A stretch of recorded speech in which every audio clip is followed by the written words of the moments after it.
Historically, politics has been viewed as a male-dominated field. Despite advancement in society over the last century, women continue to be underrepresented at local and national politics. It has been said that women's participation in politics is a good judge of a country's attitude towards gender inclusivity. Hello everyone and welcome to Our Voices. I am Jeannie Niwa, joined by my co-hosts Oriane Tangishaka and Simini Shekoye. Hello.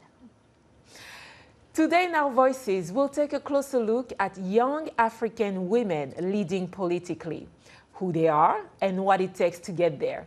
Hi, ladies. Hello. Hello, hello. Looking forward to My this favorite topic. Yes. So in November 2020, in the office of the United Nations published a call to action on young women's participation in politics. The call to action identifies 3 priority areas where increasing young women's representation in politics: nurturing young women's political aspirations, meaning showing them that their voice counts, letting them participate in social issues, building their confidence, and letting them engage in social and political life. Number 2 was supporting young women candidates for political office. And the third one was empowering young women in office and investing in their leadership. For example, legislating for gender equality. What about you, ladies? What do you think is the importance of having young women in politics? Well, I think, bringing women to leadership positions, it doesn't only uplift women, or it doesn't, have a better outcome only for women and girls. I think it has a broader social impact, both for men and women. And that's because, first of all, we women, we bring a whole set of new skills and capabilities that will improve, economic productivity. We can make bold and wise decisions. We already know that. And it helps for better organization, better team building, and we can wear different hats at a time. And, we already proved that at home. And we can bring that skill outside home. And so this will have a better outcome for, the society, for our institutions, for, our overall quality of life. And young women can also have someone as a role model they can look up to so that they can start preparing themselves at a young age. I couldn't agree with you more, Siminish. Well, young women in political leadership is an interesting concept that shows us, as you said, Jeannie, that we are progressing as a people in the way we view leadership. Young women can now step into broken, corrupt systems and vow to change things. Meet Mrs. Alpha Hamdi. She is a Tunisian 35-year-old who's currently campaigning for this 2024 presidential election in her country. She's presenting the Tunisian people with an alternative political vision aiming to secure a better economic future for their families, and promises to address their need of hope, safety, prosperity, and unity. I had a conversation with her when she was here recently in Washington, and I was very impressed in the confidence that she has in changing things for the better for her people in Tunisia. And I think she's 35 years old. Exactly. Yeah. Yes. Yeah. And also we are talking about a new generation of women. So they can take a lead in advocating in new issues such as, climate change, equality, gender equality. And not only that, we're talking about Africa. Africa, 60% of, the demographic is under 25 years old. So we definitely need to have them sitting on the table. And half of them are women, so they need to be represented if we are aiming to have a better future for our youth. Yeah. And talk about, this intergenerational, conversation that we need to have. So we're talking about, new generation. Let's take a look at Zambia, where women do advocate for where young people continue to be marginalized in Zambia decision-making, particularly in politics, despite representing over 70% of the country's 20 million population. But youth like 23-year-old Tapera Mbewe, the youngest award-winning ward councillor in the country, are defying the odds and taking up political leadership role. Kathy Short report from Lusaka, Zambia. Tapera Mbewe made history as Zambia's youngest ward councillor when she secured a seat in the rural district of Rufunsa in 2021's general election. She recalls the challenges she encountered in earning the trust of her constituents. We were in a room with 20 interviewers, and I was the only woman who was being interviewed out of everyone who had come. Actually, when I got there, they were even surprised. They asked me to say, "Are you sure you haven't escorted someone, or it's you who's come for the adoption?"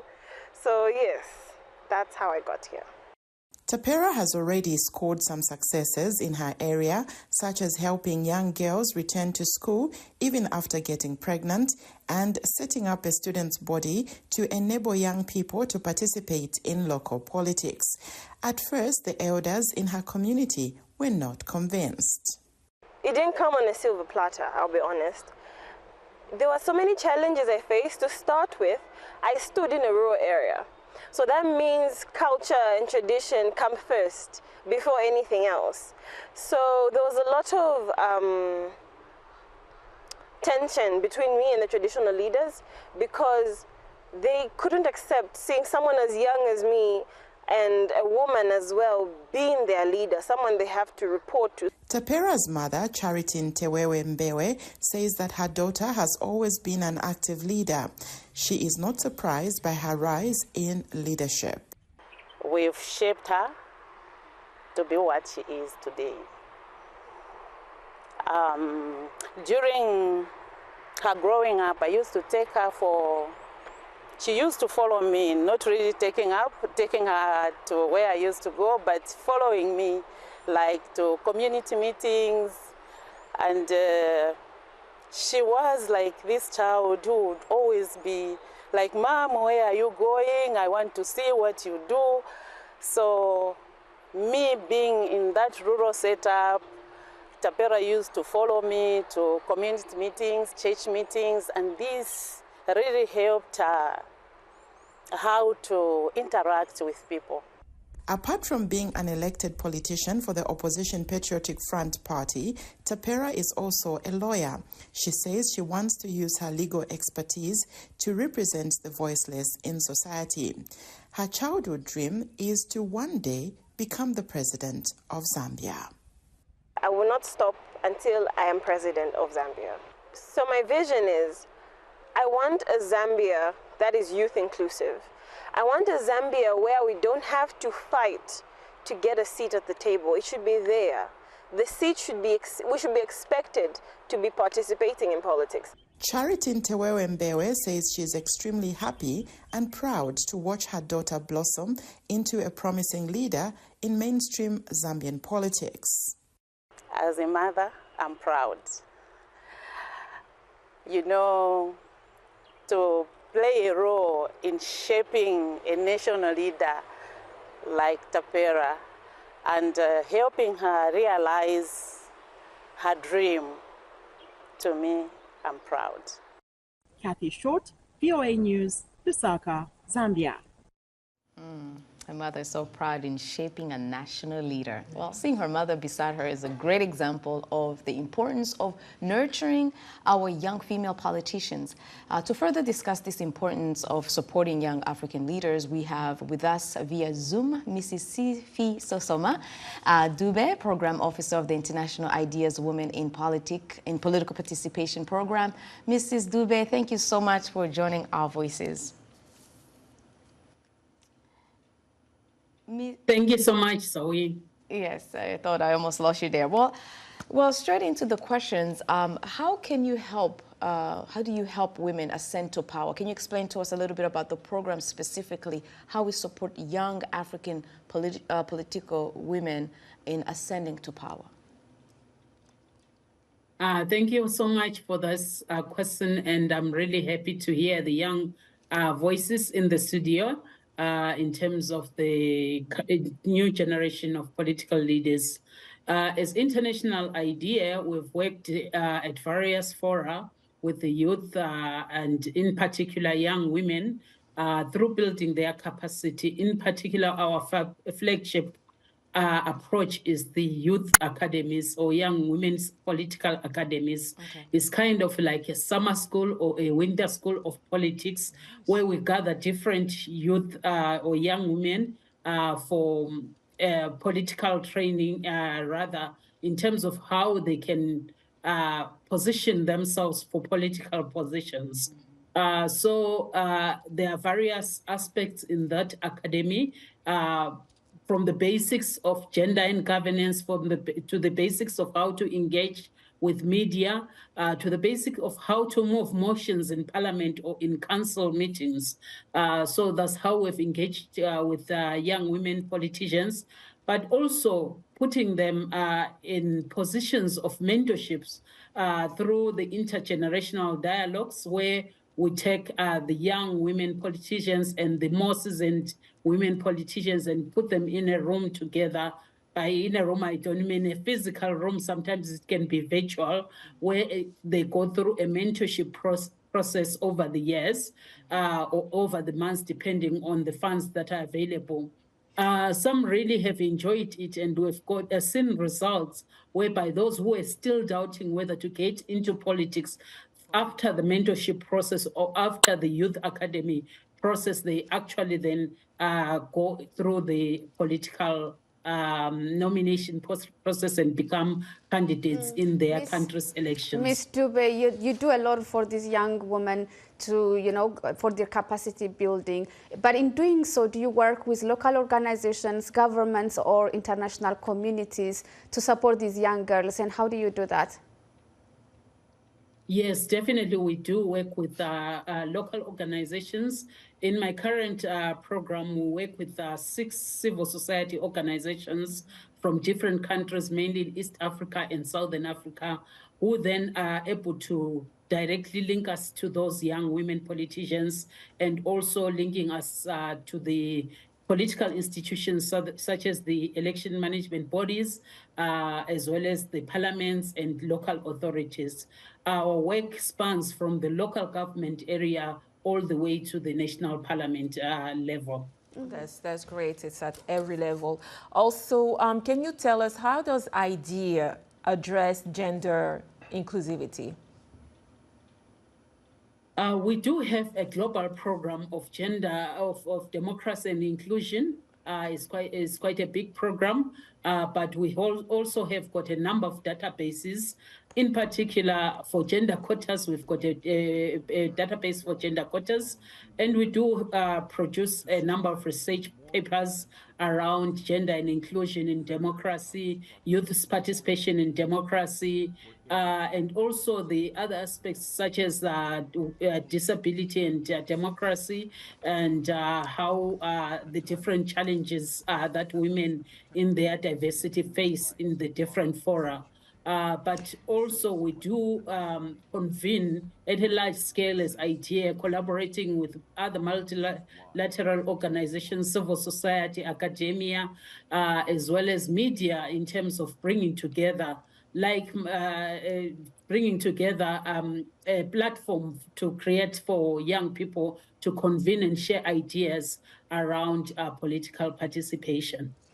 I'm curious. Earlier, we heard the Zambian young leader talking about how elders have a hard time accepting her. So can you tell us about the social acceptance? Is it improving? How are people prepared to have young women leaders?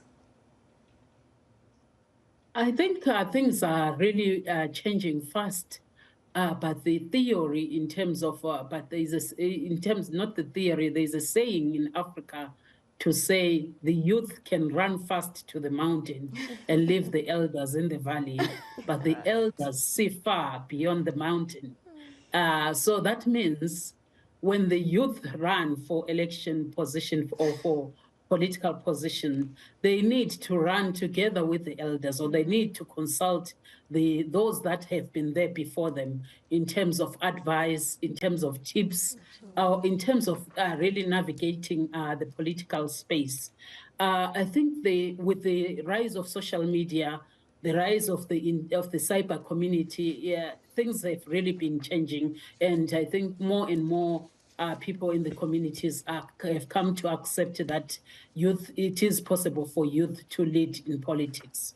Yeah, definitely. That's a very good tip. They both need to go hand in hand to be able, to support one another, learning from the older generation and also the older generation, helping them be able to tackle the new challenge for the new generation. So thank you so much, Ms. Dube, for joining us and for sharing what your organization is doing in that aspect. Thank you so much to the editors and the producers of this program.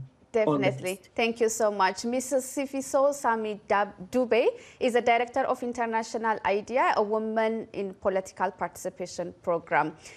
Well, it's now time for a quick break. We will continue our conversation on young African women leaders. We also love to hear from you on our social media platforms. We are on Facebook, Instagram, and Twitter, and our handle is @VOA Africa. Use the hashtag VOA Our Voices. We'll be right back.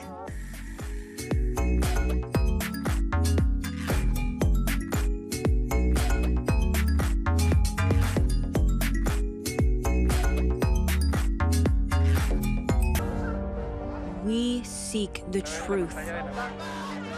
When we are told only part of the story, we lose trust. In moments of crisis, our dreams, hopes, and wishes for a better tomorrow depends on a free press. At Voice of America, we bring you the stories that people take risks to see. We connect the world and unite it with truth. At Voice of America, we show you the whole picture.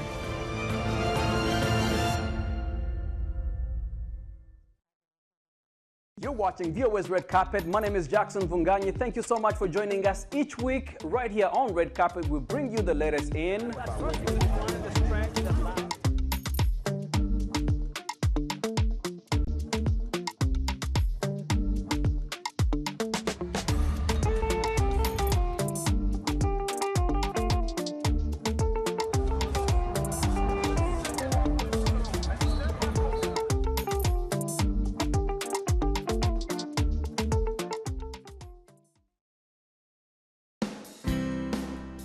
health, wellness, sport, beauty, medical breakthroughs. Healthy Living cares about your well-being. What are the main health concerns in Africa and around the world? Find out the latest on coronavirus. Connect with our experts and ask them questions. How long does the virus stay? Join me, Linor Moudou, in Washington every week on Healthy Living, right here on VOA.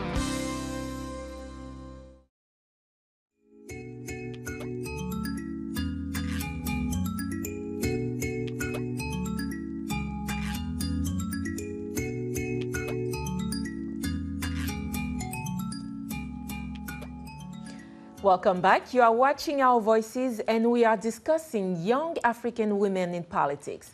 Now let's come here, where young women from the African diaspora are playing a crucial role in shaping policies and advocating for important issues. To discuss it further, we are welcoming Amini Bonane, ex-Miss DR Congo USA 2018, now Fairfax County Council candidate. Ms. Bonane, thank you for joining us. Thank you, ladies, so much for having me. I'm so happy to be here. We have a queen/politician on site. No, the pageants to politics pipeline is real.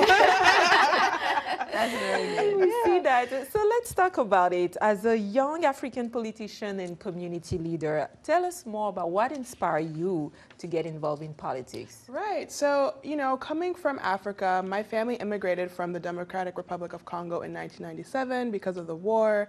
And so growing up, I always was the only one who looked like me in certain spaces, right? Had to learn the language, a new culture, and it was very just an experience that allowed me to see that, okay, even if I am the only one, it doesn't mean that everyone else coming behind me has to feel isolated in this experience, right? And so for me, just as a person, I like to create spaces where others like me can come and gather and build their confidence, right? And so back in 2018, I actually started a mentorship program called Brains and Beauty with this exact purpose. And our mission is to define and refine yourself first, regardless of society's definition of who you should be. And that's sort of where I thought my leadership journey started. But if I really look back, it really started as soon as I became the oldest sister to so many siblings. It started as soon as I was able to go and enter spaces where people like me just simply don't enter, right? And so with my organization and just being involved, I'm really involved. Right now I serve as the chair of the homelessness task force in my city as well. So just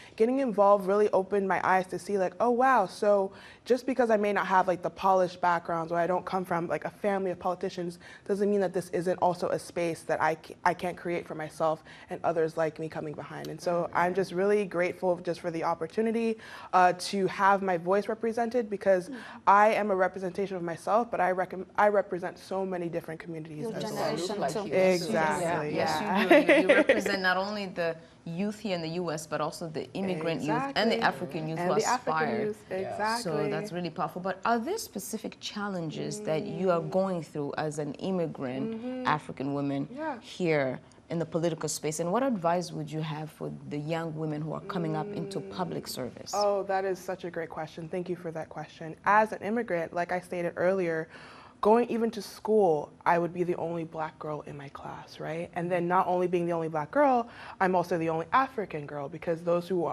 have been here their whole lives, it's a difference between coming from one culture and then coming from a different culture, right? And so I would really encourage girls coming up like me to just remember who you are and stand firm in it, okay? So we have the media, especially my generation, social media, telling you how to think, how to act. This is what you do to be accepted in society. You also have to reject that and remember, this is where I come from, and it's okay to be proud of where I come from, okay? On that same note, do you think that people in Fairfax, where you're trying to represent, might feel like you don't understand their issue, or have you been here long enough to say, I understand the issues of my community? Oh, absolutely. So I am running as the hometown girl, okay? I might have only arrived here in '97, but I went to preschool in the city of Fairfax. I went to high school in the city of Fairfax. And so I grew up, even though I wasn't technically born here, my passport still says DRC, represent.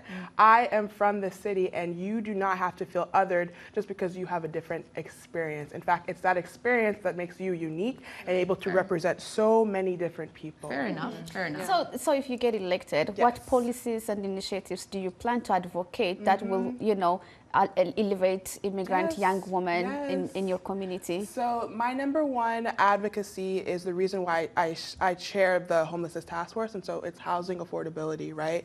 So as a young person, I don't know what the path to home ownership looks like for me unless I just win the lottery tomorrow or something, you know? And so that also just connecting people to the resources that are already abundantly there, and just letting them know that there's certain places and things that are available to you that you might not have heard of, right? And so that's kind of also related to the work that I do with Brains and Beauty, is connecting people with the mentors that have already walked that path, that already have these connections, so that even if I had to walk it alone, other girls coming behind me don't have to walk it alone. And so getting connected, getting involved in your community, right? So I volunteer, I make sure that if somebody needs something, that I make myself available and things like that. And so that's how I've been able to kind of build these connections that weren't there before because of my background as an immigrant. Do you directly communicate with them and see them and sit with young girls? Absolutely, absolutely. What do they tell you? I'm sure they're proud of you. No, they're so excited for me. I'm like, yes, we're running together. So it's not just my win, it's a win for all of us, really. Definitely. And what about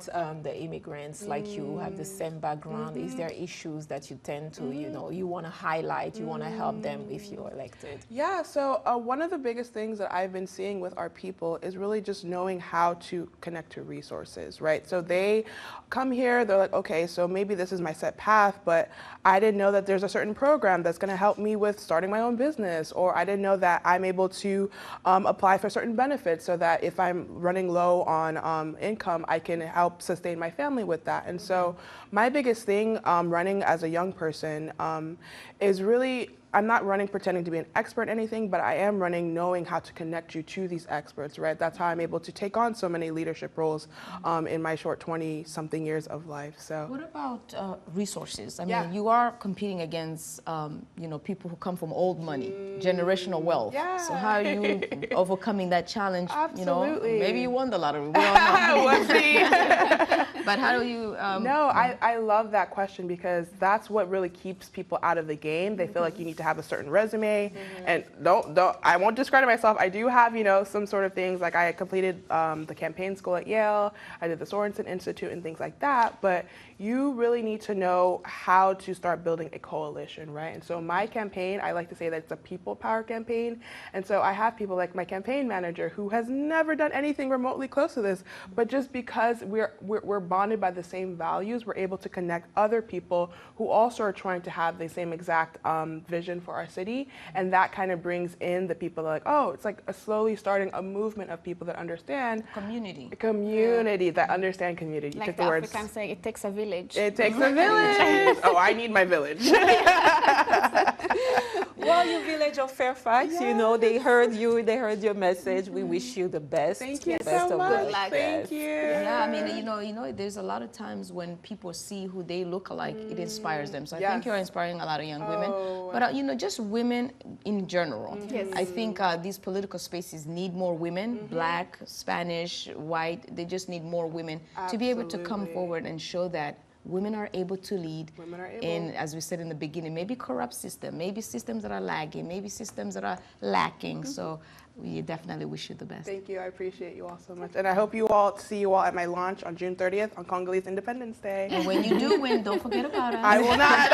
I'll be back. Thank you. Well, this is where we end our show. We thank our guest, Ms. Sifisosami Dube, Director of International ID and Social Entrepreneur, Ms. Amini Bonane, for joining us. Last but not least, we thank our editorial and production team. We will see you again next week with another exciting program. Until then, be happy on purpose and spread your light. Thank you for watching.